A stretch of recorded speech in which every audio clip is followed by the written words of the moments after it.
The Ember days of Advent are upon us. They begin this Wednesday.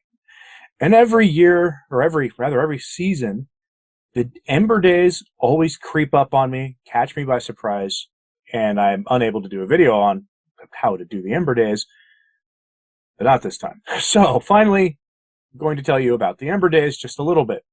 And the Ember days of Advent are here. Now, the Ember days are not terribly different each season. They're a period of fasting, sometimes thought of as a mini Lent, but they creep up on us every year, and a lot of Catholics want to know how to do them, what they are, where they come from, all these things. First and foremost, I will tell you right now, there are no fasting requirements on the liturgical calendar promulgated for the Novus Ordo Missae by Paul VI in 1970. You do not have to participate in the Ember days. They are not required upon pain of sin. However, if you keep to any of the pre-conciliar calendars, the 1962 is the most common, the 1955 is pretty common as well, probably a good idea to observe the Ember days. Don't just attend the liturgy, but live the life of the liturgy you attend. And if you would like to attend the traditional Mass but can't, please keep the Ember days. Again, they are mini Lents for fasting and abstinence. You'll hear people often say that they are for the intention of priestly vocations. It's true to some extent, but that's not really the purpose of the Ember days, the classical purpose of them. So first, how they work. On the Wednesday, the Friday, and the Saturday, you fast and abstain, called partial abstinence. You abstain from meat, and you have one regular-sized meal and two small meals that day. Unless you're on a special diet, then do something else that is equally inconveniencing as fasting. Although, again, note that the modern fasting rules seem to apply here, which to most observers who are not Catholic and know anything about fasting aren't terribly rigid. So perhaps go down to one meal each day that is small, if you're going to have anything, and have it at the end of the day, so that your whole day is, feeling the effect of the fast. But either way you cut it, it's a day of fasting. If you want to go by just the basic rule of essentially the two collations in one meal, and then you have some fish or eggs or something, that's your call. But you do it on Wednesday, you do it on Friday, and you do it on Saturday. This was a practice that went back to antiquity because the church used to promote fasting a lot more than it does now. There are barely any fasting days on the contemporary calendar. And there's some logic behind this. And I'm going to give you from Dom Prosper Geringer, from his work on the liturgical year, the reasoning and logic behind the Advent fast. So let's get to Dom Prosper Geringer here. This is again from his reflection on the Ember days in Advent in his work, The Liturgical Year. Today the Church begins the fast of Quattuor Tempora, or as we call it, of Ember days. It includes also the Friday and Saturday of this same week. This observance is not peculiar to the Advent liturgy.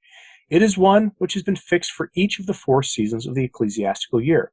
We may consider it as one of those practices which the Church took from the synagogue, for the prophet Zacharias speaks of the fasts of the 4th, 5th, 7th, and 10th months. Its introduction into the Christian Church would seem to have been made in apostolic times. Such at least is the opinion of St. Leo, of St. Isidore of Seville, of Urbanus Maurus, and of several other ancient Christian writers. It is remarkable, on the other hand, that the East does not observe this fast. From the first ages, the Quattuor Tempora were kept in the Roman Church at the same time of the year as at present. As to the expression, which is not infrequently used in the early writers, of the 3 times and not the 4, we must remember that in the spring, these days always come in the first week of Lent, a period already consecrated to the most rigorous fasting and abstinence, and that consequently they could add nothing to the penitential exercises of that portion of the year.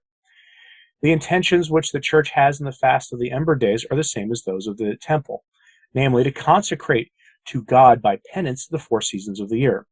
The Ember days of Advent are known in ecclesiastical antiquity as the fast of the 10th month. And St. Leo, in one of his sermons on this fast, of which the Church has inserted a passage in the second nocturne of the 3rd Sunday of Advent, tells us that a special fast was fixed for this time of the year because the fruits of the earth had then all been gathered in, and that it behooved Christians to testify their gratitude to God by a sacrifice of abstinence, thus rendering themselves more worthy to approach God, the more they were detached from the love of created things. For fasting, adds the Holy Doctor, has ever been the nourishment of virtue. Abstinence is the source of chaste thoughts, of wise resolutions, of salutary counsel. By voluntary mortification, the flesh dies to its concupiscence, and the spirit is renewed in virtue. But since fasting alone is not sufficient whereby to secure the soul salvation, let us add it to works of mercy to the poor. Let us make that which we retrench from indulgence serve under the exercise of virtue. Let the abstinence of him that fasts become the meal of the poor man. Let us, the children of the church, practice what is in our power of these admonitions. And since the actual discipline of Advent is so very mild, let us be so much more the fervent in fulfilling the precept of the fast of the Ember days. By these few exercises which are now required of us, let us keep up within ourselves the zeal of our forefathers for this holy season of Advent. We must never forget that although the interior preparation is what is absolutely essential for our profiting by the coming of our Lord Jesus Christ, yet this preparation could scarcely be real unless it manifested itself by the exterior practices of religion and penance. The fast of the Ember days has another object besides that of consecrating the 4 seasons of the year to God by an act of penance. It has also in view the ordination of the ministers of the church, which takes place on the Saturday, and of which notice was formally given to the people during the Mass on the Wednesday. In the Roman Church, the ordination held in the month of December was for a long time the most solemn of all, and it would appear from the ancient chronicles of the popes that, excepting for extraordinary cases, the 10th month was, for several ages, the only time for conferring holy orders in Rome. The faithful should unite with the Church in this her intention, and offer to God their fasting and abstinence for the purpose of obtaining worthy ministers of the Word and of the sacraments and true pastors of the people. So that's on Prosper Geringer on the Ember days, and specifically he focused on the Advent Ember days. And so it is particularly crucial in this season to unite your abstinence and your sanctifying efforts to the intention of obtaining holy priests, which we seem to need in these times. If you are a regular viewer of the work I do here, you will understand. It seems that Ember days in each season have almost their own particular intention, and the Advent Ember days, if you have a rigorous enough fast as it is, you are living the spirit of them during Lent. But in Advent, most people don't fast and abstain anymore. So this is the time for you to pick up that ancient practice and renew yourself as we prepare to celebrate the coming of our Lord in the Incarnation on the Feast of the Nativity, Christmas Day. We could all use a little more fasting in our times anyway.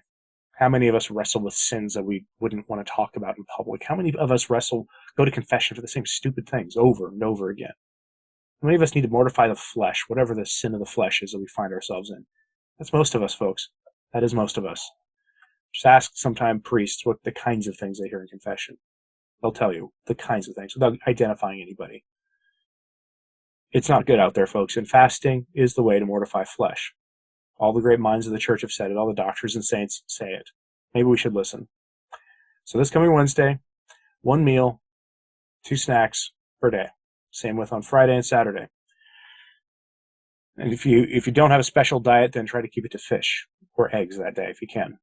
Otherwise, try to restrict yourself and live the spirit of those days as we approach Christmas. And it will offer you an interesting spiritual dichotomy to the rest of the world, what's going on in this time of endless feasting that we seem to be in right now, as you withdraw from the material and focus your mind on your relationship with God and making penance for the sins that you've committed or the sins that others have committed, and for the intention of obtaining holy ministers for the church, which we desperately need. So that's a short, off-the-cuff talk on the Ember days. They're coming, folks. Let me know if you're going to observe them this year in the comments, please. Like and subscribe if you haven't. It really does help, as does sharing this on social media. That helps as well. As always, pray for the church. I'm Anthony Stine. Ave Maria.